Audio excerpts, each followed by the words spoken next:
ভোলায় আনসার বিডিবির 3 দিনব্যাপী free medical camp ও শীতবস্ত্র বিতরণ। বিস্তারিত দেখুন ভোলা থেকে এম.এ খালেকের পাঠানো তথ্য ও ভিডিওতে।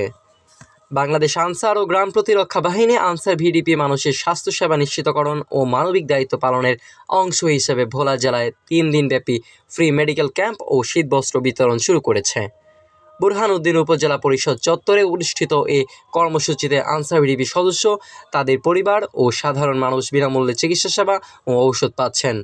চক্ষু সমস্যায় ভোগা রোগীদের জন্য চোখের ছানি অপারেশন এবং দাঁতের চিকিৎসার বিশেষ ব্যবস্থা রাখা হয়েছে। প্রতিদিন সকাল 10টা থেকে বিকেল 5টা পর্যন্ত চিকিৎসা সেবা প্রদান করা হচ্ছে। প্রথম দিনে আনসার ভিডিপি ও জনসাধারণের মধ্যে 500 জনকে শীতবস্ত্র বিতরণ করা হয়। রেঞ্জ কমান্ডার মোহাম্মদ আব্দুল সামাদ বলেন, আনসার ভিডিপি শুধু আইন শৃঙ্খলা রক্ষা নয়, দরিদ্র ও অসহায় মানুষের পাশে দাঁড়ানোরও নৈতিক দায়িত্ব বহন করছে। উপজেলা নির্বাহী অফিসার মনোরঞ্জন বর্মন এই মানবিক উদ্যোগের প্রশংসা করে ভবিষ্যতেও সহযোগিতার আশ্বাস দেন।